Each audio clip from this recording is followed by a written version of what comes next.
Okay, good morning po sa bawat isa. Habang alam ko po, excited po tayo, papalapit na yung Pasko. Pero higit sa lahat, ang pinaka-importante po ay nasa atin na talaga yung tunay na diwa ng Pasko. Amen po ba? Sa Matthew chapter 6, verse 21, "For where your treasure is, there will your heart be also." Sapagkat kung saan naroroon ang iyong kayamanan, doon ang iyong puso. Napakaliwanag niyan, di ba? Kung ano talaga yung napakahalaga na nakita mo na natuklasan mo sa buhay, doon ang puso mo. Andun yung attention mo, andun yung pagbibigay mo ng time, yung isip mo, okupado nun. Diba? Napaka ganda niyan. At sa Bible, may mga naging halimbawa tayo, titingnan po natin yon, na mga tao talaga na nakita ni Jesus na binalyo yung ginawa niya, pinahalagahan yung pagkasugo sa kanya ng Ama. Una, during the time na isinugo si Jesus sa Israel, isa po si Mary na kinakitaan ng Panginoon ng matinding pagmamahal at pagpapahalaga niya sa buhay nung makilala niya, ma-encounter niya si Jesus. Sa Matthew 26, 6-7, ganito yung ating makikita. Nang nasa Betania nga si Jesus, sa bahay ni Simon na ketongin, ay lumapit sa kanya ang isang babae na may dalang isang sisidlang alabastro ng ungwento na lubhang mahalaga. So may dala po yung babae na alabastro o ungwento o pabango yan na lubhang mahalaga. Kita niyo ba yun, yung word na lubhang mahalaga? Anong ginawa niya? At ibinuhos sa kanyang ulo, ibinuhos sa ulo na ni Jesus. Samantalang siya'y nakaupo sa pagkain. So imagine ninyo, nung dumating yung babae, nakaupo si Jesus kumakain, yung mahalagang alabastro, pag sinabing mahalaga, ano yun? Napakamahal nun. At yun ay hindi ordinaryong pabango yun, ungwento. Mamahalin po yun. Ano sabi dyan? Siya'y, habang nakaupo, ay ibinuhos sa kanyang ulo. Okay? And then, ang sabi dyan, consistent yan dahil siya po yung Mary. Sabi ko, ito pala yung Mary na talagang interesado sa bawat salita ng Panginoon. Na siya nga ang manifestation ng tunay na pag-ibig sa Kanya. Tunay na pagpapahiwatig na minamahal niya talaga si Jesus. Pinapahalagahan niya talaga si Jesus. Datapot nang makita ito ng mga alagad, pansinin niyo, naggalit sila. Bakit? Na nagsasabi, ano yung layon ng pag-aaksayang ito? Parang nagalit sila doon sa babae. Inaksaya, ang mahal kasi yung ungwento na ibinuhos sa ulo na ni Jesus habang siya'y kumakain. Sapagkat ito'y maipagbibili sa malaking halaga. Yun yung malinaw na talagang mamahalin yung alabastro na yon. At kung tutuusin, maibibigay ito sa malaking tulong ito sa mga dukha. So, tingnan ninyo yung isipan ng mga alagad. Sayang. Di ba? Mahal yung alabastro, yung ungwento. Bakit ibinuhos? Sinayang lang niya, basta ibinuhos lang sa ulo na ni Jesus. Samantalang kung yun ay ipinagbili, yung halaga noon, eh di sana maraming nakinabang. Parang tama, di ba? Naalala ko po yung sabi ng Ephesians 2:8-9, hindi sa pamamagitan ng mabubuting gawa, maliligtas ang tao. Kung hindi sa pamamagitan ng pananampalataya. Meron din libro na matindi ang dating eh. No? Nalimutan ko yung author nun. Ang pamagat ng libro, God or good. Pamimiliin ka, ang Diyos o yung mabuti. So magigets mo na yung ibig sabihin ng libro kahit hindi mo nababasa. Kapag ikaw ay isang mananampalataya na may pagkaunawa na sa kahalagahan ng pananampalataya, na ang pananampalataya nanggagaling sa pakikinig ng salita ng Diyos.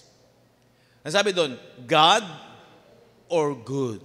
Parang may question mark. Ano pipiliin mo? God, ang Diyos, o yung gumawa ng mabuti? Masama ba yung gumawa ng mabuti? Yung nasa isipan ng mga alagad, lalo na si Judas, no? Wala namang masama doon, pero hindi nila naintindihan kung bakit ginawa ng babaeng yon kay Jesus. Na yung mamahaling alabastro ay basta na lang ibinuhos sa ulunan ni Jesus. Ang sabi ng verse 10, datapot ng mahalata ito ni Jesus, ay sinabi sa kanila. Nung napansin ni Jesus na yun ang kanilang bulong-bulungan, ang sabi doon, bakit ninyo binabagabag ang babae? Ibig sabihin, doon sa ginawa ng babae, bakit nyo hinahatulan sila? Ganyan ang tao, hatol agad eh. Sapagkat gumawa siya sa akin ng mabuting gawa. Ang nasa isip ng mga alagad, mapapansin ninyo, yung halaga noong ibinuhos kay Jesus, parang nasayang, dahil kung yun ay ipinagbili, marami ang matutulungan. Parang tama. Sa pananaw ng tao, good. Di ba? Sa pananaw ng tao, mabuti yon. Pero sa pananaw ng Diyos, hindi nila nakikita yon. Ganito yung pananampalataya. Kapag ang isipan ay hindi nauunawaan ang patungkol sa kaharian ng Diyos, kasi ang relihiyon, ang katuruan, gumawa ka ng mabuti, tumulong ko sa iyong kapwa, at nalulugod ang Diyos. Yun ang pagkaunawa ng relihiyon. Yun ang pagkaunawa ng maraming isipan ng maraming mga tao. Gumawa ka ng mabuti, tumulong ka sa mga hirap, tumulong sa mga kapwa, is parang yun yung okay na okay. Pero pag malayo sa kaunawaan patungkol sa kung ano ba ang nakalulugod sa Diyos, pag hindi talaga nakapokus sa katotohanan ng Scripture, talagang hindi mo pa rin mauunawa ang katotohanan. Iba ang pananaw ng Diyos, iba ang pananaw ng tao. Di ba? Kaya nga, kailangan magkaroon ng maliwanag na nadi-differentiate mo yung pamumuhay sa lupa at iba yung tinutukoy sa mga bagay na panlangit. Hindi mo siya pwedeng pagsamahin dahil masasala ka ma-out of context ka. Kaya nga, napaka-importante, naalala ko, ano bang napakagandang mensahe noong natandaan natin noong nakaraang linggo. Diba? Pinahalagahan talaga Scripture eh. Kasi sa Scripture, ipapaunawa sa iyo talaga kung ano yung kalooban, kung ano yung puso, kung ano yung isip ng Diyos sa mga mananampalataya, sa tao, sa lupang ito. Kaya once na ang isang tao hindi nagkaroon ng pagkakataon na lalo na ang napakagandang challenge is habang malakas ka pa, habang maliwanag pa ang isip at puso mo, lalo na ang mga kabataan, ang challenge nga is mag-aral tayo.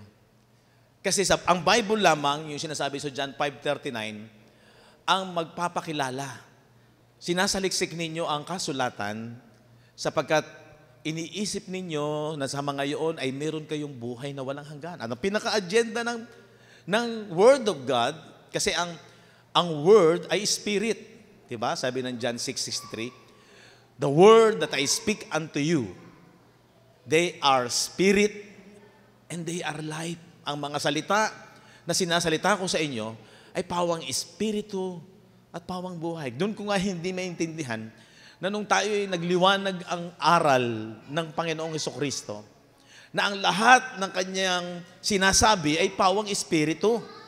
At malinaw na sinabi niya, sa laman, wala kayong anumang ipakikinabang. So, ipinapakita ng Panginoon na ang mahalaga ay yung mga bagay na espiritual. Kasi yun ay eternal, yun ay heavenly, yun ang talagang plano at pangarap ng Diyos sa buhay ng tao. Bagaman, ipinoprovide niya yung pangangailangang material at physical, pero sinasabi niya, pansamantala lang yan. Yung mga bagay dito sa material at financial is temporary lang yan. At pinauulit-ulit niya yun sa mga Hudyo. Ipinapakita niya kung ano yung dapat i-value, pahalagahan. Sabagat nakita niya, sa mga Hudyo na kausap niya, dalang-dala sila ng mga bagay lamang sa lupa. Isipin ninyo, pag nakita mo yung istorya, nung pinalaya ng Diyos ang mga Hebreo sa pagkaalipin sa Ehipto, mula sa pamamahala ng paraon na napakalupit, di ba? Alipin sila. Wala silang tunay na kalayaan. At nung gumawa ng paraan ang Diyos sa pamamagitan ni Moises upang makalaya ang mga Hebreo, di ba? Gumawa ng himala ang Diyos. At marami silang na-witness na kapangyarihan ng Diyos. Pero tingnan yung kahinaan nila. Pagdating sa ilang, habang sila'y naglalakbay, imagine, pag nabasa mo yung Exodus, yung sa araw na paglalakbay nila, sapagkat sa ilang, mahirap yun, mainit dun eh. Ang sabi dun eh, sa araw ay merong ulap, pillar of clouds, by day, para wag silang mainitan. Meron silang habong para wag mainitan.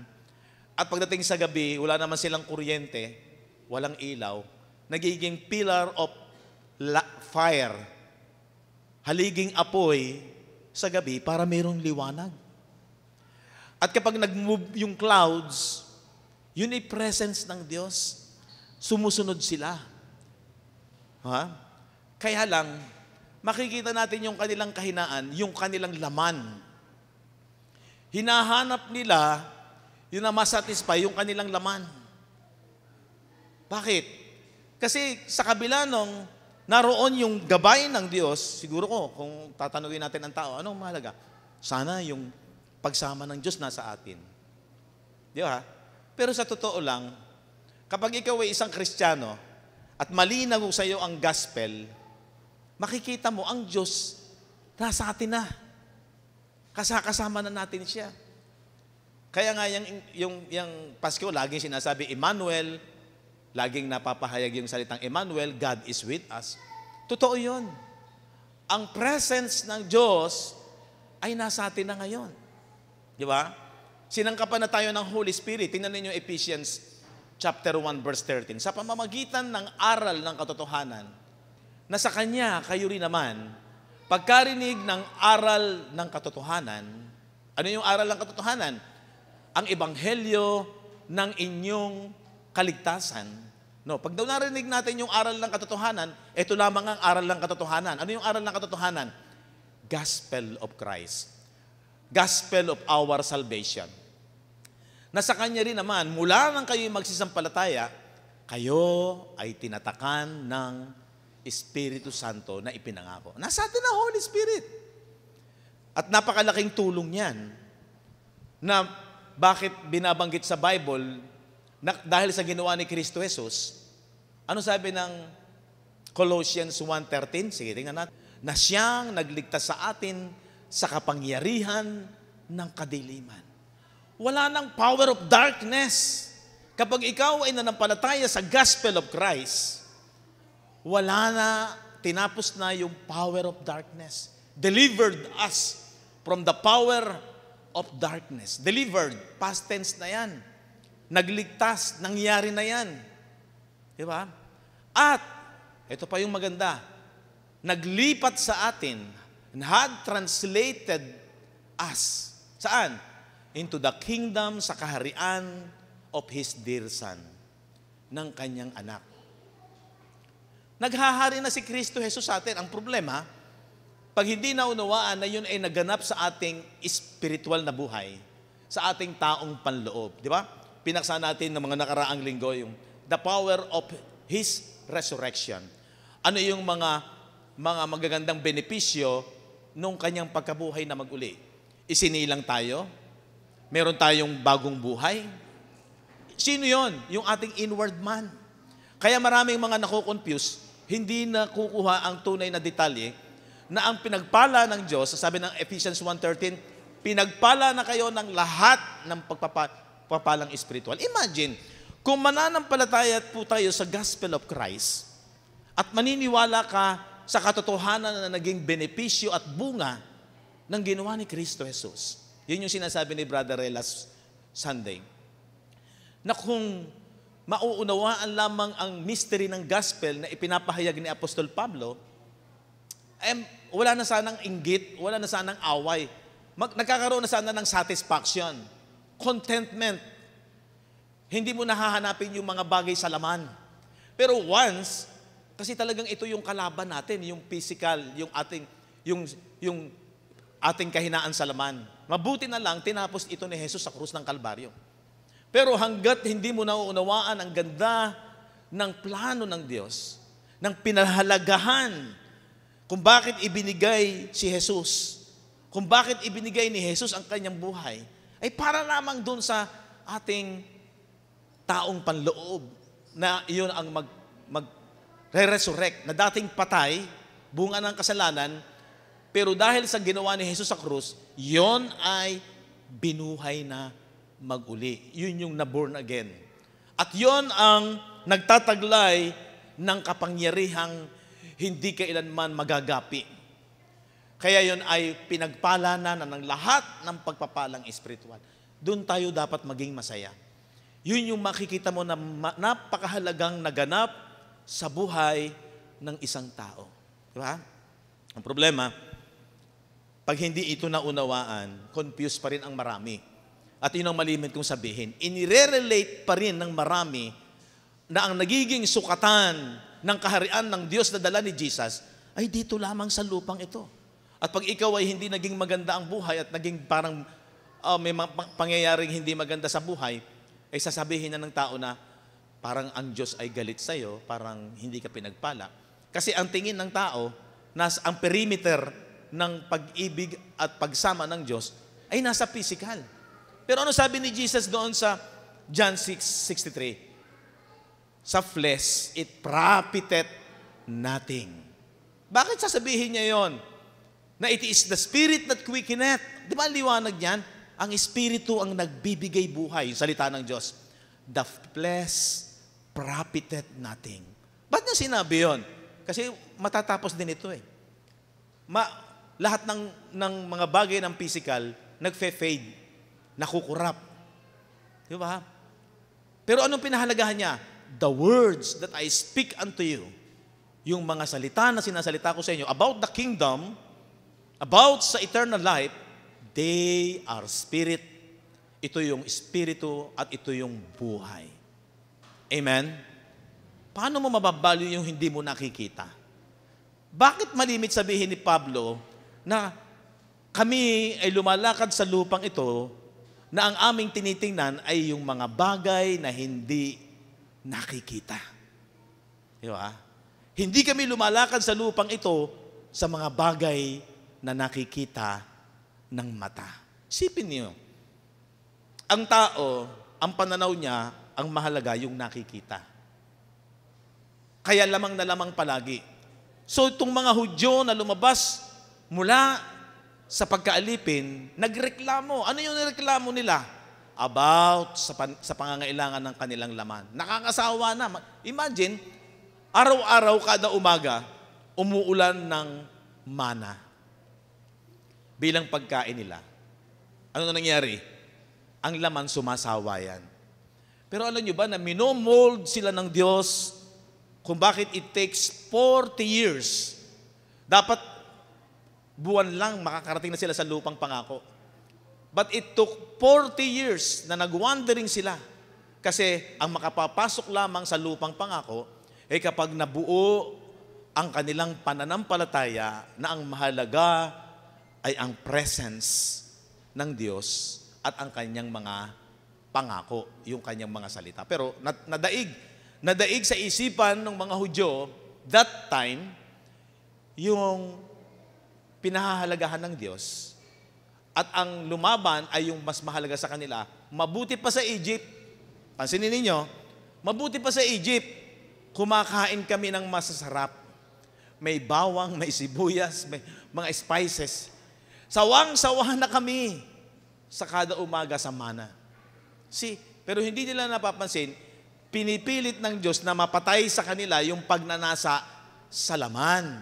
Sapagkat habang ang pagnanasa sa laman ang nagbabalyo sa kanila, ang mas mahalaga sa kanila, hindi nila maa-appreciate, hindi nila makikita ang pinapahalagahan ng Diyos ay yung makita nila na sila'y magkaroon ng pagbalyo sa presence ng Diyos at sa pagsama ng Diyos at sa pagbibigay ng instruction ng Diyos sa kanilang buhay. Amen? Tama ang sabi niya, ang Bible from Genesis to Revelation dapat maging malinaw sa atin. Parang isang istorya na ang pinaka-ultimatum na penalty na pinahahalagahan ng Diyos ay nung isinugo niya si Jesus at nung naganap ni Jesus na matapos na yung bisa ng pagkaalipin ng tao sa kasalanan at na unawaan natin ang gospel na yung sin in the flesh ang talagang humahadlang na nagdulot ng kamatayan. Kung bakit namatay yung sinasabi sa Romans 7:9, tingnan ninyo. For I was alive without the law once. Noon, nabubuhay ako na walang kautusan, sabi ni Pablo. But when the commandment came, pero nung dumating ang kautusan o ang batas, ano nangyari? Sin revived. Nabuhay yung kasalanan. Anong kasalanan yan? Yung nananahan sa laman. And I died. At ako'y namatay. Sinong namatay? Yung kanyang espiritu. Pag binuntahan mo yung Genesis, yan din ang nangyayari kay Eva at kay Adan. Na nung kainin nila yung pinagbabawal na bunga ng punong kahoy, ng pagkakilala ng mabuti at masama, ano sabi ng Diyos sa kanila? Sa halamanan sa Eden, sa oras na kainin nyo yan, mamamatay kayo. Tanong, namatay ba sila? Yes. Pero ang ating expectation ng araw, mamamatay na sa physical. No. That time, nung kinain nila yung knowledge of good and evil, yung fruits of the knowledge of good and evil, namatay yung kanilang inward man. Yung nagbibigay kasi ng buhay, yung ugnayan ng tao sa Diyos, ay yung spirit ng tao. Kasi yun din ang nagbibigay ng buhay sa physical na to. So makikita natin na nung dumating ang kautusan, nabuhay ang kasalanan, saan ang galing yon? Babalikan lang ulit natin para lalong maging maliwanag. Romans 7:17. Kaya ngayon, sabi niya, hindi na ako ang gumagawa ng kasalanan. Yung may action na. Ano yung naging cause? But sin, yung kasalanan, noun yan, that dwelleth in me. Yung kasalanan na nananahan sa tao. 18. Ano sabi ng verse 18? For I know that in me, sapagkat alam ko na sa akin, that is in my flesh. Pasinin niyo yan, that is in my flesh, na sa aking laman, dwelleth no good thing. Talagang itong laman, walang nananahang mabuti rito. For to will is present with me. Yung magnasa na masunod ko yung kautusan. Sabi nung isip ko, nung nalaman ko ang kautusan, kung ano ang mabuti na dapat kong gawin, hindi ko magawa. At yung masama na hindi ko magawa, na ayaw kong gawin, siya kong nagagawa. For to will is present with me. But how to perform that which is good, I find not. Hindi ko magawa. So anong problema? Yung sin na nanhan sa laman. At yun ang sinulusyonan ng Diyos. Paano solusyon? Romans 8:3. But for what the law could not do, in that it was weak through the flesh, yung daw hindi magawa ng kautusan dahil merong kahinaan sa laman. Hindi masunod yung sinasabi ng kautusan, which is tinestify ng Romans 7:17 and 18. Nalaman ko yung mabuti, hindi ko magawa. Why? Kasi nandun ang kahinaan sa laman. Anong ginawa? Anong solusyon? God sending His own Son in the likeness of sinful flesh. Kaya si Jesus, na nag-anyong masakasalan ng laman, doon sa krus, ni-represent, naging substitute ng bawat tao na mayroong laman, may flesh, may body. Doon sa body ni Jesus, yung sinful flesh. Anong ginawa doon sa sinful flesh? Condemned sin in the flesh. Di ba? Saan hinatulan yung sin? Doon sa katawan ni Jesus, sa laman ni Jesus. Kasi doon sa bawat tao, si Jesus wala niyan. Sabi ng 2 Corinthians 5:21, He who knew no sin, wala siya niyan. Perfect siya. Kasi kaya nga yung kanyang kapanganakan, hindi kagaya ng ordinaryong tao. Ang kapanganakan niya, walang gumalaw kay Mary. Virgin si Mary. Kaya nung buo si Jesus, wala siyang manang kasalanan. Unlike sa lahat ng tao, na ang sabi ng Psalms 51:5, ipinaglilihi pa lamang ang tao sa sinapupunan ng kanyang ina, meron ng kasalanan. Where? Doon sa flesh nga ng tao. Nakita niyo yung kaibahan? Kung bakit si Jesus lamang ang karapat-dapat na maging tagapagligtas at yung ginawa niya sa krus ng Kalbaryo is very legit. Na yon ang talagang nagtapos sa kasalanan. Bakit? Makikita natin talagang nananahan sa flesh. Kaya pag hindi natutunan ng isang Kristiyano na mag-value sa mga bagay na espiritual at nadadala pa siya na nagdodominion pa rin sa kanya yung lahat ng mga pangangailangan ng physical. Masama ba yan? Hindi magiging masama kung nabubuhay ka sa pananampalataya. Na itong flesh ay nagiging carrier, a vessel of honor. At itong flesh ay sumusunod na ang purpose lang niya, hindi siya yung magdodominion, hindi siya yung magdidikta, unlike sa nangyari sa mga Hebreo, nadiktahan sila. Nag-murmuring sila. Naalala nila, masarap yung kinakain nila. Hindi sila nasisiyahan na kasama nila ang Diyos. Pillar of clouds by day and pillar of fire by night. Hindi sila nakontento. Nakita nila, na-witness nila yung himala. Nakatawid sila sa dagat na mapula. Nahati ang dagat. Pero nawawalan ng value yun kasi nadidiktahan sila ng pangangailangan ng kanilang laman. Nakuha nyo? Na as time goes on, hindi masama tayo'y kumain. Pero ang sabi ng Bible, ang kaharian ng Diyos ay hindi ang pagkain at pag-inom. Ano na naman ang ibig sabihin nun? Huwag tayong matangay. Kailangan malinaw sa atin. Ang pinakamahalaga muna ay yung kingdom of God which is spiritual. And all these things, bibigay naman yan Diyos yan eh. At alam mo naman, malinaw sa isipan ng isang Kristiyano, lahat ng mga bagay sa lupang ito ay temporary lang. So, ibig ko sabihin, makikita ninyo doon kung ano yung pinakamahalaga. At kapag sa isang tao, totoo yun, yung sinasabi ng Matthew 6:21, kung saan naroroon ang kayamanan mo, naroroon ang puso mo. Kasi yun ang magiging manifestation ng body mo, ng pamumuhay mo. Makikita sa pamumuhay mo kung nabibili ka ng pera, kung nabibili ka ng mga halaga ng buhay sa lupang ito. Or ang pinag-i-stand mo ay yung pananampalataya mo. See? Kagaya ng babaeng ito, bakit niya ibinuhos ng hinayang yung mga alagad? Bakit niya ibinuhos? Sayang yon. Mauunawa natin na ang mga bagay na laan para sa tao at sa Diyos. Ang pagmamahal sa kapwa, second set lang yan. Yung pagtulong sa kapwa, pangalawang bagay lang yan. At ang pagmamahal muna sa Diyos, ang dapat mauna. Pero minsan mayroong mga tao, inuuna niya, relasyon niya sa tao eh. Bakit kaya sinabi ng Diyos, ang umibig sa kanyang asawa, kapatid, kaibigan, nang higit sa akin, hindi ka pwedeng sumunod sa akin. Sabi ni Jesus, it's a test. Masubok kung ano yung pagmamahal mo. Kasi si Mary that time, ito rin yung Mary na naupo sa paanan ni Jesus. Mamaya makikita ninyo. Ano sabi ng Matthew 22? Jesus said unto him, Thou shalt love the Lord thy God with all thy heart, and with all thy soul, and with all thy mind. Kasi tinanong siya ng mga tusong mga Pariseo, ano ang pinaka-the best sa kautusan? Sabi ni Jesus, ito ang pinaka-the best sa kautusan. Ito talaga yung suma ng kautusan. Iibigin mo ang Panginoon mong Diyos, una sa lahat ng buong lakas, buong puso, buong kaluluwa, buong isip. Yun yung una. Ano yung sumunod? Verse 38. Sabi diyan, this is the first and great commandment. Ito raw yung pinakauna. So yun yung first set.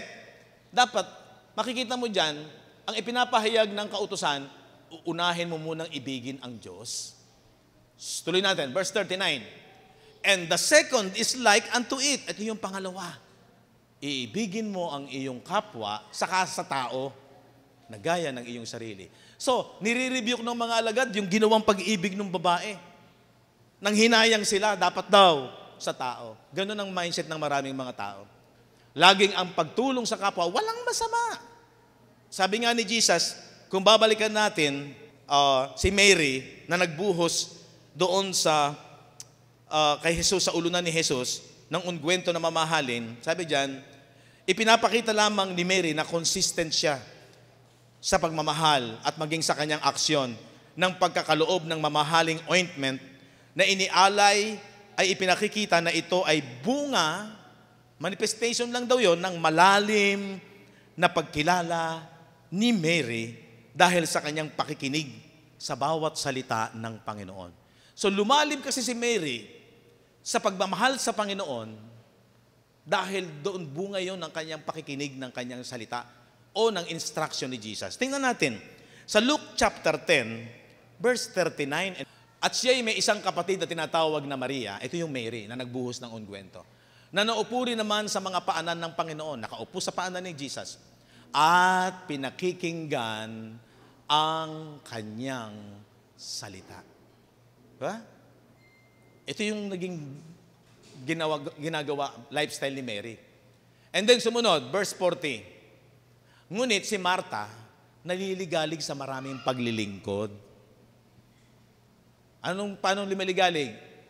Siya ay lumapit sa kanya at sinabi, Panginoon, wala bagang anuman sa iyo, napabayaan ako ng aking kapatid na babae na maglingkod na mag-isa? Iutos mo nga sa kanya na ako'y tulungan niya. Kasi naghahanda si Mary ng makakain nila. Ano yung pagkain na yon? Para sa physical yon. Masama ba yon? Hindi. Ang problema, hindi interesado si Martha sa salita ng Diyos. Ang kanyang paglilingkod, pantao lang, pangkaibigan. Ina-appreciate niya yung mapaglingkuran ng tao. Pero hindi niya naunawaan na ang mahalaga kay Jesus, makinig sa kanyang turo, sa kanyang instruction. Okay? And then, ano sabi ng 41? Datapot sumagot ang Panginoon at sinabi sa kanya, Marta, Marta, naliligalig ka at nababagabag tungkol sa maraming bagay. Ganyan ang tao. Mas pinipili ang kaabalahan at kabagabagan sa maraming bagay kaysa sa salita ng Diyos. Ano sabi niya sa 42? Datapot isang bagay ang kinakailangan. Pag sinabing isang bagay ang kinakailangan, ano yan? Must.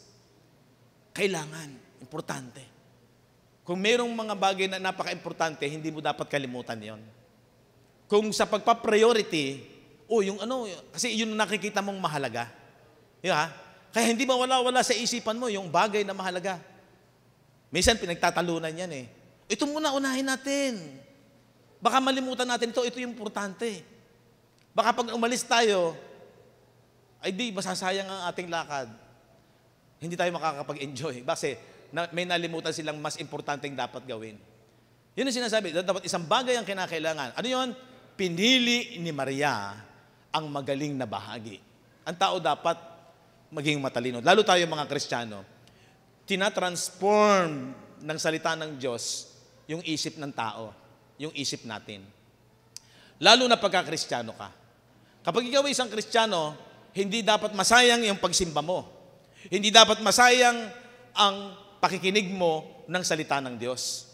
Kasi itatransform ang isipan ng isang tao para makita mo, ipakita ng Diyos sa iyo kung ano yung mas mahalaga at mababago yung binavalue mo.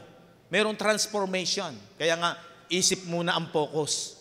Yung isip muna kasi dyan naka-imbak kung ano yung pinapahalagahan ng tao. Tama po ba? Diyan naka-imbak. Ngayon, kapag nakinig ka ng salita ni Kristo, mayroong transformation. Kaya sabi ng Ephesians 4:22-23, renew the spirit of your mind. At yun yung pinaka-importante. Pag nabago ang isipan natin at makita mo na bago yan ang salita ng Diyos, kaya nga lamang humanda ka. Iba ang isip ng mga unbeliever. Huwag mong hanapin na ang mga unbeliever a-agree sa'yo. Diba? Magiging mahusay ka. Kagaya ni Maria. Kahit sa isipan ni Marta, sala ang ginagawa ni Mary. Pero sa mata ng Diyos, sa mata ni Jesus, ito, mas mainam ang pinili niya. Pinili ni Maria ang magaling na bahagi na hindi aalisin sa Kanya. Pag pinokus mo yan, kung ano yung hindi mawawala, pag sinabing hindi aalisin, napaka-importante niyan. Hindi yan mawawala. Alam niyo yung mga bagay sa lupang ito, pwede nating ma-acquire yan habang nabubuhay ka sa lupa. Pero hindi yan mananatiling sa'yo. Diba? Wala tayong pag-aari sa lupang ito. Sabi nga ni Job, hubad akong lumabas mula sa bahay bata ng aking ina. Hubad din akong babalik. Hindi po masama ang makipagkaibigan. Pero wait, matatapos lahat yan. Pero yung pakikipagkaibigan sa Diyos, yung mabigyan mo siya ng lugod, yun ang pinakamahalagang bagay na hindi mawawala sa iyo. Kasi dadalhin mo yan, kapatid, hanggang dun sa kabila. Pero yung pagpapahalaga sa iyo ng ibang tao, kaya nga, sabi ang instruction ng Diyos, first set, ibigin mo ang Panginoon mong Diyos muna. Pahalagahan mo yung kanyang instruction. Kasi si Judas kasi, siya siyang pasimuno, marahil ang nagbulong-bulong sa mga alagad, sayang yan. Sayang yan. Ang sabi dyan, mula mismo sa Panginoon, ang interes sa pakikinig, pag-aaral sa kanyang salita, ito yung pinaka-perimeter at tanda na makikita sa buhay ng isang tao kung mahal niya at binabalyo niya ang Panginoong Jesus. Ito po yung katotohanan, wala tayong magagawa. Yan yung sinasabi ng salita ng Diyos. John chapter 14:23, tingnan natin. Sumagot si Jesus at sinabi sa kanya, kung ang sino man ay umiibig sa akin, whosoever, sino man, if a man loves me, sabi niya, ay kanyang tutuparin ang aking salita, at siya ay iibigin ng aking Ama, at kami ay pasasa kanya, at siya'y gagawin namin aming tahanan. Kaya nga, napakaganda lalo sa bagong tipan. Ito dinideclare pa lang ni Jesus, na sinong magpapahalaga sa kanyang salita, yon ang talagang umiibig sa kanya. Tanong, mahal ba natin ang Panginoon? Okay. Ito lang ang perimeter. Kung pahahalagahan natin, kagaya ni Mary. At makikita ninyo yung naging manifestation. Hindi nanghihinayang si Mary sa anumang bagay na ginawa niya kay Jesus. Why? Kasi alam niya, yun ang nakalulugod sa Diyos. At sabi diyan, kung ang sino may tumutupad ng aking salita, iibigin siya ng aking Ama, at kami ay pasasakanya. At nangyari yan, sa sino mang tao na pinahalagahan yung ginawa ni Jesus sa krus ng Kalbaryo, yung gospel of Christ. Pag maliwanag sa iyo at napasakop ka sa ginawa ni Jesus, sumunod ka doon at nagpasubmit ka at binalyo mo yon, tinuring mong napakakayamanan yung ginawa ni Jesus, ikaw ang templo ng Espiritu Santo. Noon, haliging apoy na gumagabay. Pero ngayon, nasa atin na. God is with us. Amen? Sabi nga, mahirap nga lang paniwalaan kasi hindi ko nararamdaman, hindi ko nakikita. Kaya nga, lumalakad kami, sabi ni Apostol Pablo, sa buhay sa lupang ito, hindi sa nakikita ng mata, kung hindi sa mga bagay na hindi nakikita. Kung sinabi ng salita ng Diyos, yon ang totoo. Yon ang may mataas na authority. Yon yung aking paninindigan, kahit na ano pa ang sabihin ng tao. Amen? Okay. So, yun ang makikita natin. Kung ating bibigyan pansin, iilan ang merong tunay na interes sa pag-aaral ng salita ng Diyos. Sasabi nung nagba-Bible study ako sa dako ng Santo Tomas, Pastor, bakit hanggang ngayon, meron pa rin mga tao na walang makikita natin, walang interes sa salita ng Diyos. Mas binabalyo pa rin yung mga bagay na pang-physical. Sabi ko, wala tayong magagawa kasi yan ang kahinaan ng tao. Makikita ninyo sa mga Hudyo na umalis mula sa pagkaalipin sa Egypt. Ano nangyari? Walang nakapasok sa kanila doon sa lupang pangako. Bakit? Dahil sa katigasan, mareklamo, laging naghahanap ng para sa physical at sa mga bagay lamang sa buhay sa lupang ito. Yun nga yun ang danger eh. Sabi ko nga, buti nga nagkaroon tayo ng transformation na naging maliwanag sa atin ng gospel. Hindi mo hahanapin palagi yung mga bagay dito lamang sa lupa. Ipinagkakaloob yan ng Diyos, hindi naman tayo pagbabayaan. Kung yumaman ka, so be it. Kung pangkaraniwan lang ang buhay mo, ang mahalaga, kapag naunawaan mo ang yaman ng gospel, kontento ka na. Hindi ka na masyadong maghahangad. Hindi yung parang lugi ka pagka nangarap ka, naggumawa ka, nagplano ka, pero hindi nangyari. Kontento ka na. Sa panahon na mayroong kayamanan, salamat. Sa panahon na mayroong kahirapan, so be it. Kontento ka na. Why? Hindi mawawala sa iyo. Taglay-taglay mo yung tinanggap mo na aral ni Kristo. Amen? Mapapasin talaga natin, kakaunti ang may interes sa pag-aaral ng salita ng Diyos. So maintindihan ninyo yun. Maraming simbahan, puro programa, puro kalibangan lamang. Pero yung knowledge of the Word of God, lalo na yung maging malinaw ang Ebanghelyo, hindi masyadong napopokus. Hindi tayo dapat mainggit doon. Dapat nga, pag-pray pa rin natin na sana nga, tayo pa nga ang maka-impluensya, even parang kakaunti tayo. Pero ang importante, una sa lahat, maliwanag sa ating isipan, ang binabalyo ng Diyos ay nabalyo rin natin. So maraming mga tao walang interes sa salita ng Diyos. Mas appealing pa yung flesh, yung fellowship, yung kwento, yung usaping pangkabuhayan, yung mga social club, di ba? Na isang tabi na yung Bible, na baliwala na. At paminsan-minsan na lamang ang gamit at parang palamuti na lamang yung Word of God. Hindi dapat mangyari yun. Ang pinaka-agenda, lalo na sa ating panahon ngayon, gospel. Sabi ni Paul sa 1 Corinthians chapter 2, wala akong nilayan. Tingnan nga natin.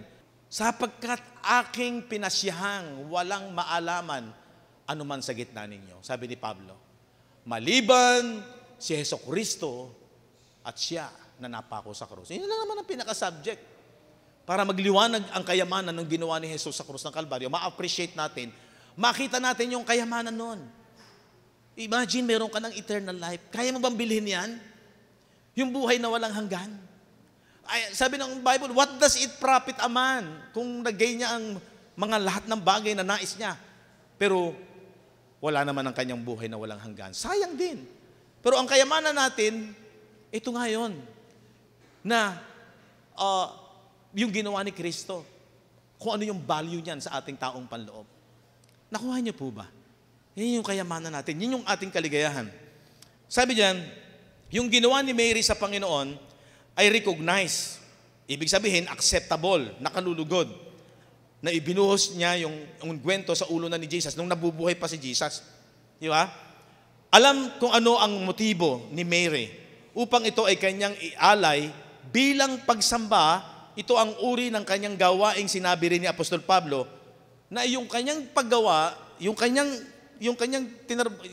pagbuhos sa ulo ni Jesus, yun ay act of worship. Pagsamba niya na galing sa pananampalataya. Kailangan, yung ating ginagawa ay dapat galing sa pananampalataya. Ano sabi ng 1 Thessalonians chapter 1, verse 3? Na aming inaalalang walang patid sa harapan ng ating Diyos at Ama. Ang alin? Ang inyong gawa sa pananampalataya. Your work out of faith. Yung ating ginagawa sa pagsamba sa Diyos, out of faith. Bunga yun ng pananampalataya. Galing sa instruction ng salita ng Diyos. Anong faith? Galing sa instruction ng salita ng Diyos. At pagpapagal, ano yung pagpapagal? Pag nagpagal ka, talagang meron kang effort. Ay ano? Sa pag-ibig, out of love. Ang ginagawa ng tao dapat sa pananampalataya at sa pag-ibig. At yung kanyang pagtitiis, meron ba tayong pagtitiis? Yes. Habang nabubuhay tayo sa lupang ito, minsan may dumarating na problema. Minsan meron dumarating na maganda, pero minsan dumarating hindi. Minsan may mga balitang hindi maganda. Pero, ikaw ay laging may pag-asa. Kaya ikaw ay nagtitiis. Kung dumating man sa lupang ito, hindi bali na. Diba? Meron naman tayong pagsama ng Diyos. Nasa atin naman ang kaharian ng Diyos. Kaya meron kang pagtitiis, bunga yun ng pag-asa. Yung yung gawa mo, out of faith. Yung pagpapagal mo, out of love. Yung pagtitiis mo, out of hope na nanggagaling sa gospel sa ating Panginoong Hesukristo. Lahat naman ng tao may ginagawa, gumagawa. Lahat naman ng tao nagpapagal. Lahat ng tao nagtitiis. Pero pinakamagandang dahilan kung bakit nagaganap sa ating buhay yan, ay dahil ang hinuhugutan mo ay yung gospel of Christ. Di ba? Yung sinasabi ng 1 Thessalonians 1:3. So ito po ay consistent na ang anumang inaalay na gawain para sa Diyos, ang motivation mo is faith. Anong faith? Faith cometh by hearing, and hearing by the word of Christ. Hindi yung sabi lamang ng tao, hindi yung kung ano yung ating nakagisnan. Hindi. Out of faith, out of the word or the instruction ng katotohanan. Genesis chapter 4, verse 4 to 5, at saka verse 7. Nagdala rin naman si Abel ng mga panganay ng kanyang kawan, yung hayop na alaga niya. Kasi pastor siya ng mga hayop. At ng mga taba ng mga yaon. Ito po yung naghandog sila sa Panginoon. At nilingap ng Panginoon. Pag sinabing nilingap, yun yung nagustuhan ng Diyos. Yung handog ni Abel na mga hayop. Yung kawan at taba ng mga yaon. Nilingap ng Panginoon si Abel at ang kanyang handog. Verse 5. Datapwat, itong masaklap. Hindi nilingap si Cain at ang kanyang handog. At nag-init na mainam si Cain at namanglaw ang kanyang mukha. Di ba? Pag sinabing hindi nilingap si Cain at ang kanyang handog, nasayang yung ginawa niya. May ginawa ba si Abel? Yes. May ginawa ba si Cain? Ito yung dalawang uri ng tao na gumagawa para sa Panginoon. Yung isa, hindi tinanggap. Yung isa tinanggap. Bakit? Yung handog ni Cain na hindi tinanggap, bakit? Hindi yun according sa instruction ng Diyos. Kasi ang inihandog niya, yung mga bunga ng kanyang pananim. Pinaghirapan ba niya yon? Pinagpagalan ba niya yon? Yes. At ang isa bang farmer, nagtitiis, nagtsatsaga? Yes. Pero nung inihandog, bakit hindi tinanggap? Kasi hindi naman yun instruction galing sa Word of God. Kuha nyo? Possible ba na meron kang gawin na masasayang? Yes. Yung isipan ng mga alagad, mabuti ba yon? Yes, good yon. Na tumulong sa mahihirap. Pero bakit ang sabi ni Jesus, mali kayo, sabi niya. Mas tama ang ginawa ni Mary. Kasi yung ginawa ni Mary, out of faith. Yung ginawa at iniisip ng mga ibang alagad, hindi ayon sa pananampalataya. Ayon sa set ng pagmamahal sa tao. Ulitin ko, ang first set is, ibigin mo ang Panginoon mong Diyos. Yung relasyon mo sa Diyos, ang importante muna. Yun ang ingatan mo. Kung makikipagrelasyon ko sa ibang tao, baka naaapektuhan yung relasyon mo sa Diyos. Di ba? So makikita natin, sabi dyan, nag-init na mainam si Cain. Nainggit siya. Di ba? Yun yung sinasabi na, kung matutunan lamang ng tao ang tamang pananampalataya is according to the Word of God at hindi yung sa man-made theory, hindi sa sabi-sabi ng mga tao, wala sanang away. Wala sanang naiinggit. Kasi kung naunawaan ng tao ang ganda ng gospel, na mayaman ka na at meron ka ng kakontentuhan. Sige, tumarbaho ka, pero kung mabigo ka, hindi ka troubled. Andun pa sa puso mo na ang kakontentuhan. Kaya namanglaw, nag-init si Cain dahil hindi tinanggap ang kanyang handog. Verse 7, kung ikaw ay gumawa ng mabuti, ano yung mabuti? Ang mabuti is yung nanampalataya ka sa instruction ng Diyos. Ano ba kaya tayo nagbabasa ng Bible, inuunawa natin, ano ba yung gusto ng Diyos na pananampalataya? Di ba? Sabi diyan, kung ikaw ay gumawa ng mabuti, di ba ikaw ay mamarapatin? Kung hindi ka gumawa ng mabuti, nahahandusay ang kasalanan sa pintuan at sa iyo'y pahihinuhod ang kanyang nasa at ikaw ang papanginoonin niya. So yun ang malungkot. Kasi bakit? Hindi pinapahalagahan ni Cain yung instruction ng Diyos. Ang pinahalagahan ni Cain, yung kung ano yung tama sa kanya. Kung ano yung mabuti sa kanya. Kaya nga, God or good. Di ba? Kailangan maging matalino tayo. At tayong mga Kristiyano, tayo yung nasa tamang linya. Nga lamang, gawin natin yung tama. Out of faith. Hindi po yung kung ano lamang ang mabuti na nakikita natin pananaw ng tao. Iba yung first set. Ano first set? Relasyon mo muna sa Diyos. Ano yung second set? Saka yung tao. Ang problema, ginawa ni Mary yon, pero masyadong binuli. At kung ano-ano mga sinabi ng mga alagad. Pero mali sila. Okay. So yun po yung makikita natin. Pareho yan ang kaisipang gaya din ng mga Hudyo nang kinurek ni Apostol Pablo. Tingnan ninyo yung Romans chapter 10. Ito yung mapapansin ninyo, maging sa maraming mga tao na napaka-religyoso, panatiko, pero tingnan ninyo, para ito din nakita ni Pablo sa kanyang mga kapwa Hudyo. Romans, mga kapatid, ang nais ng aking puso at ang aking panalangin sa Diyos ay patungkol sa kanila upang sila'y mangaligtas. Alam niyo po yung tinutukoy ni Pablo rito, yung kanyang mga kapatid na Hebreo.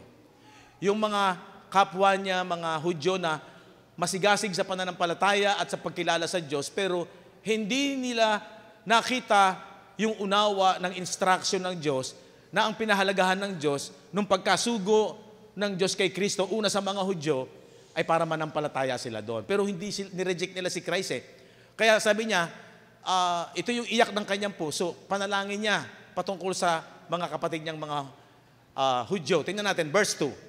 Sapagkat sila, sino yung sila? Mga Hebreo, mga kapwa niya Hudyo. Pinatotohanan ko na merong mga pagmamalasakit. Di ba napakaganda na ang tao ay may malasakit? Pero meron palang malasakit na sumasala. Meron daw sila, sapagkat sila ay pinatotohanan ko na merong pagmamalasakit sa Diyos. Meron silang pagmamalasakit sa Diyos. Ganyan ang ating makikita sa paligid natin sa relihiyon. Datapwat hindi ayon sa pagkakilala. Kapag hindi ayon sa tamang pagkakilala na sinasabi ng Bible, yun ang importante kung bakit tayo nagre-research. Bakit tayo nag-aaral. Kasi ito yung mapa. Ito yung manual natin na nagbibigay sa atin ng guide. Diba? Parang pag bumili ka ng isang gadget, hindi mo yun magagamit hanggat hindi mo nalalaman kung paano i-ooperate. Kailangan alam mo, meron kang manual. Ang Bible is manual. Ang mga Hudyo, meron silang scripture, pero hindi nila lubusang sinunod ang instruction ng Bible o ng scripture. Kaya sabi diyan, sila'y pinatutuhanan ko na may pagmamalasakit sa Diyos. Datapwat hindi ayon sa pagkakilala. Pansinin niyo yan. Datapwat hindi ayon sa pagkakilala. Pag sinabing hindi ayon sa pagkakilala, hindi ayon sa sinasabi ng Bible. Maraming tao, gano'n na lang. Kaya nga sabi nga huwag kang basta papayag na kung ano ang sabihin ng preacher, kung ano ang sabihin nung nasa pulpito, na nangangaral, sunod-sunod ka na lang. We have to research. Tingnan natin, nasa manual ba yan? Baka biglang mag-short, mag-cause ng apoy. Diba? Hirap nun. Sabi ko nga, pag tama ang pananampalataya, tama pamumuhay. At ang kagandahan ng tama ang pananampalataya, ayon sa pagkakilala, sino apektado? Apektado yung anak mo, yung magiging apo mo, yung susunod at susunod at susunod at susunod. Bakit? Yun yung iyak ng puso natin. Na itong ganda at liwanag ng aral na nanggagaling sa salita ng Diyos, pag tayo tamad mag-aral at nakasanayan natin, hirap naman magbasa eh. Totoo naman talaga mahirap magbasa. Pero ang magdudulot naman yan, ginhawa sa isipan. Diba? Yung mag-aral, hindi biro yung mag-aral. Tanungin niyo yung mga estudyante. Sub-sub talaga yan. Hindi biro. Diba? Ano kaibahan nung nag-aaral at hindi nag-aaral? Abay, maraming alam. Diba? Ganyan din sa salita ng Diyos. At sabi nga nung isang linggo, hindi dapat pastor lang ang nag-aaral. Maraming ang pastor, kulang pa nga sa aral eh. Ako nga, aminado, hanggang ngayon, nag-aaral ako eh. Diba? So, ang hirap kasi nung sasabihin mo, tama na ako.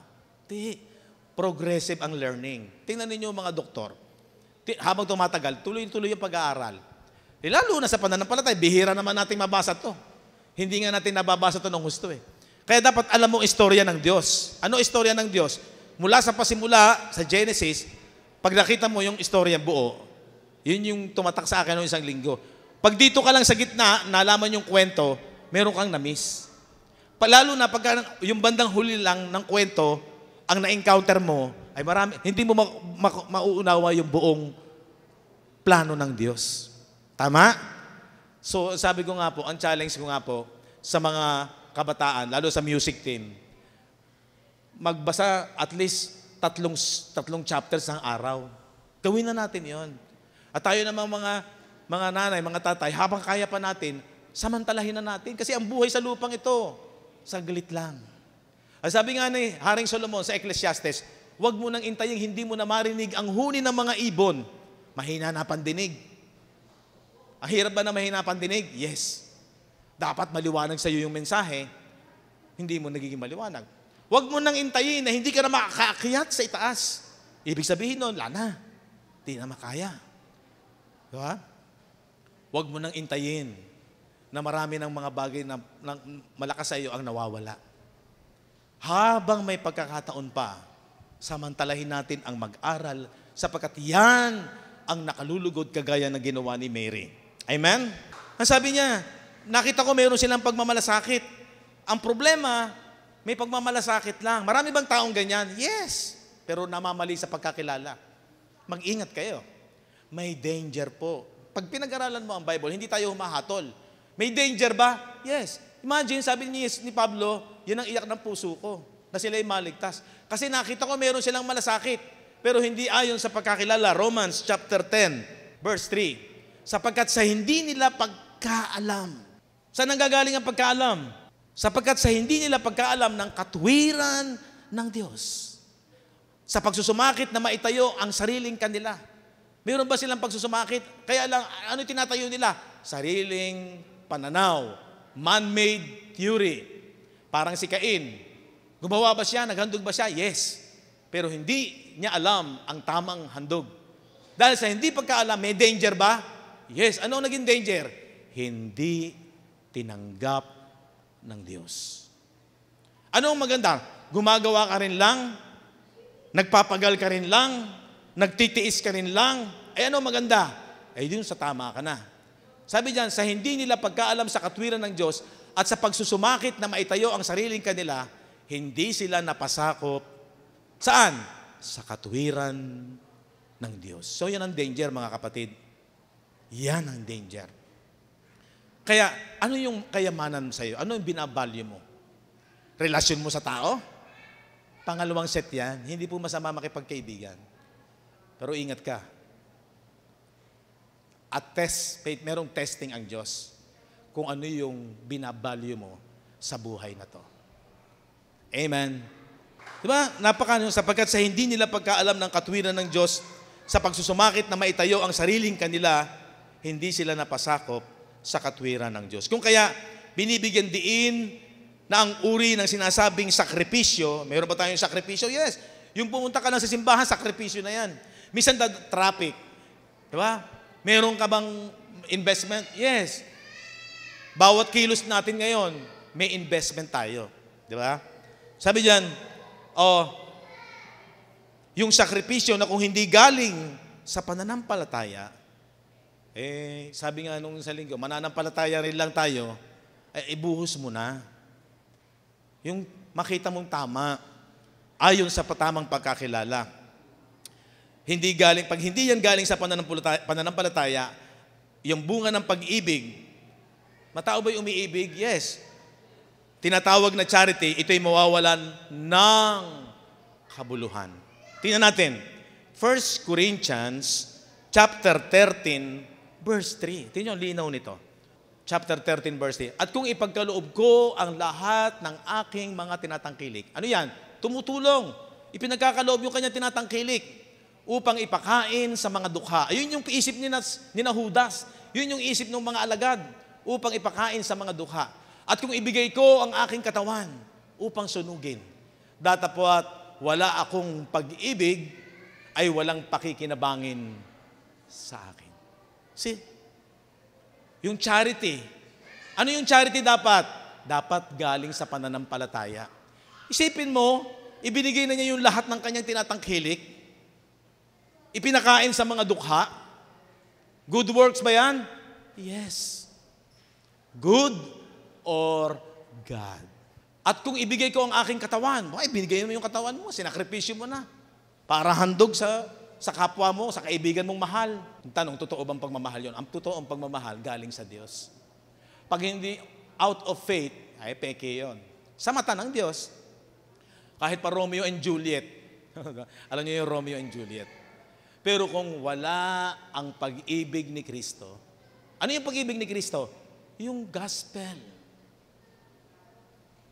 Your work out of faith, your labor of love, patience of hope, napaka-importante yan.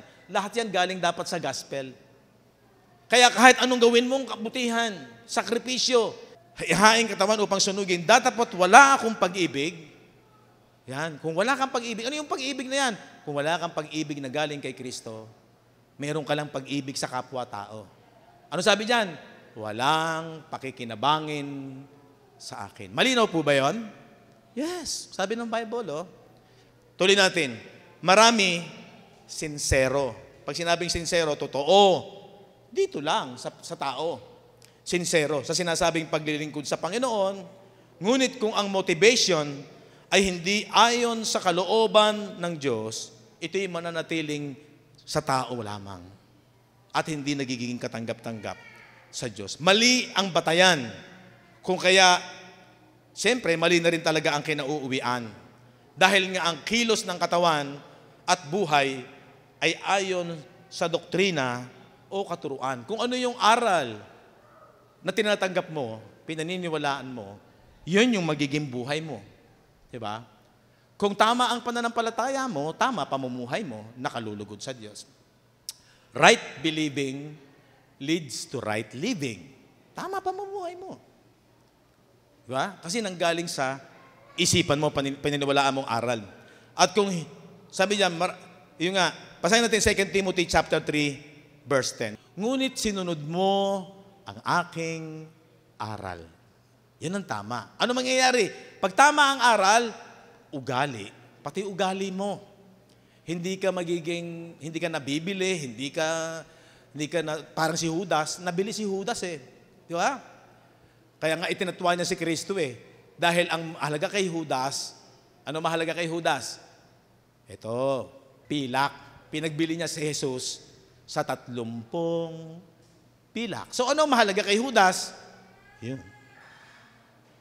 Treasure sa mundong ito. Pag tama ang iyong aral, tama ang iyong ugali, tama yung purpose mo, yung layunin mo, lalo na yung pananampalataya mo, yung pagtitiis mo, yung pag-ibig mo. Amen?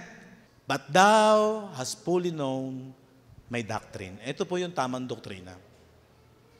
Yung sinasabi sa 2 Timothy 3:16. Ang scripture ay inspired ng Diyos para sa tamang doctrine, aral.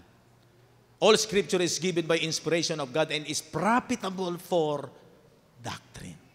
Okay? So, importante po yan. Sana po makita ninyo ang kahalagan. At dito nga ay nagiging katotohanan ng sinasabi ng Panginoon.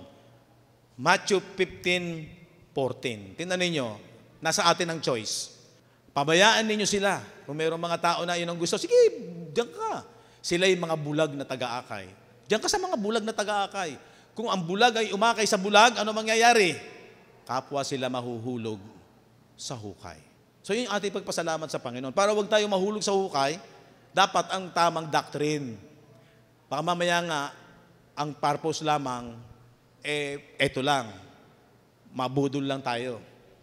Dadaanin ka sa magandang pananalita. Alam nyo, 10 buwan na akong hindi kumakain. Awang-awa ka ngayon.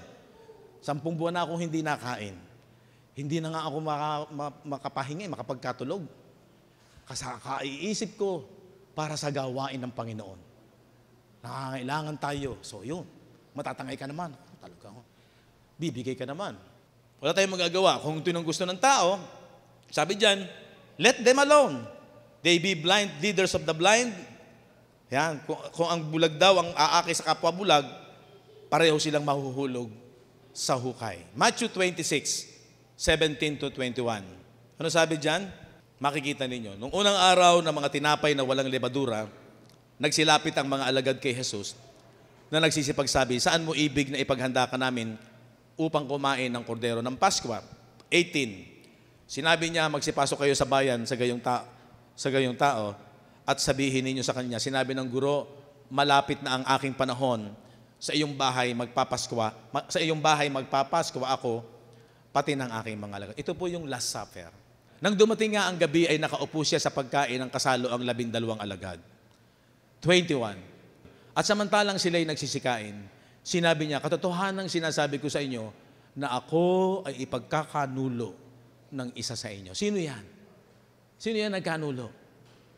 Gusto ba ng Panginoon na ipagkanulo siya? Hindi. Kaya lang ang problema sa isang alagad niya, hindi talaga after sa kanyang salita.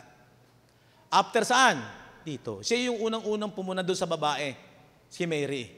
Sayang! Kung sana yan ay ganito, maraming matutulungan. Pero sa totoo lang, hindi totoo yung kanyang sincero.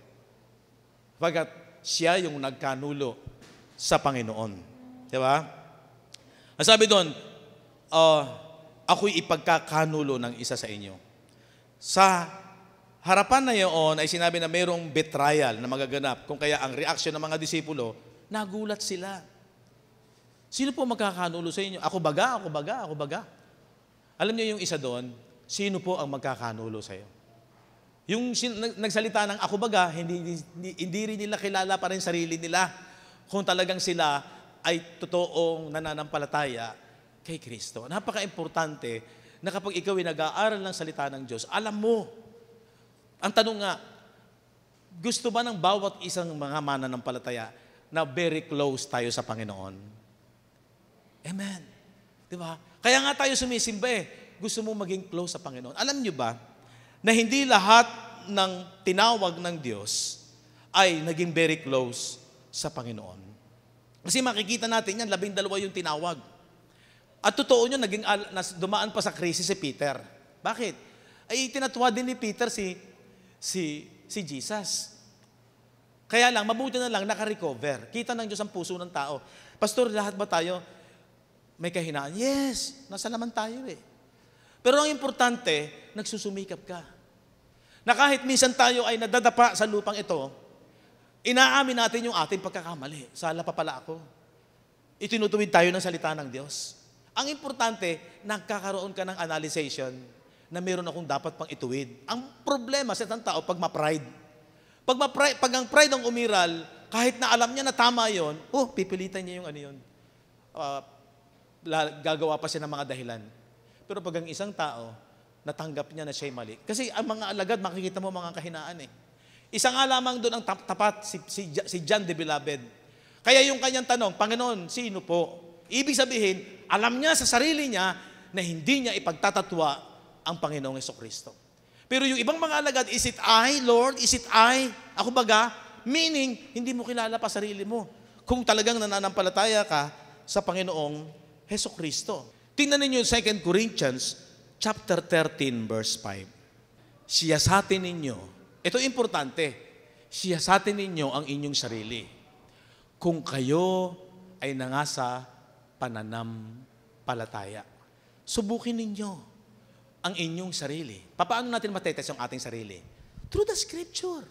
Ito yung magkukorek sa atin, hindi sa pamamagitan ko. Ayokong saktan ko kayo. Di ba? Maski ako sarili ko. Sabi nga ni Pablo, maski ako. Tinatampal ko aking sarili, sabi niya. Nalimutan ko lang yung talata. Kasi baka pagkatapos kong mangaral, matakwil ako. Kailangan ako muna. Kaya sabi diyan, test ourselves, subukin ninyo ang inyong sarili. Hindi ba ganin nyo nalalaman sa inyong sarili na si Hesukristo ay nasa inyo? Paano nasa atin si Kristo? Ano sabi ng John 14:23? Ang umiibig sa akin, ang tumutupad ng aking salita. At kami ay mananahan sa Kanya. Kung iniibig natin ang doctrine ni Christ, lalo na yung gospel of Christ, natitiyak nyo, sumasa atin talaga si Kristo. Amen? Siyasatin ninyo ang inyong sarili kung kayo nasa pananampalataya pa. Yan, kung kayo nasa pananampalataya, subukin ninyo ang inyong sarili.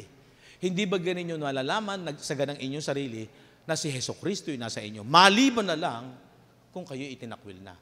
Totoo naman, hindi tayo itatakwil ng Diyos Nagiging parang katakwil-takwil tayo pag tayo yung nagtatakwil sa Kanya. Paano naging tinakwil ni Judas? Kasi wala naman talaga sa kanyang puso si Jesus Hindi naman talaga niya binavalue yung instruction ni Jesus. Tama? Para ma-analyze natin. Sino nagtakwil kay Jesus? Sarili na niya. Kasi nabe-benefits lang, na-access lang natin ang biyaya ng Diyos by faith. Kaya, the just shall live by faith. Buhay na po natin yan. Matuwid ka na ba? Yes. Dahil sa ginawa ni Kristo, naging banal tayo, naging matuwid tayo. Pero marami tayong nauunawaan ngayon. May danger po. Kaya ganoon na lamang yung tayo may compassion sa ating kapwa, sa ating mga mahal sa buhay. Huwag kayong magagalit. Kung sinasabi ng salita ng Diyos, ay tanggapin natin ang salita ng Diyos, hindi salita ng tao. Di ba? Sabi ng Thessalonica, tanggapin ninyo ang salita ng aking ipinangaral, sabi ni Pablo, gaya ng salita ng Diyos at hindi kagaya ng salita ng tao. Amen? Blessed po ba kayo?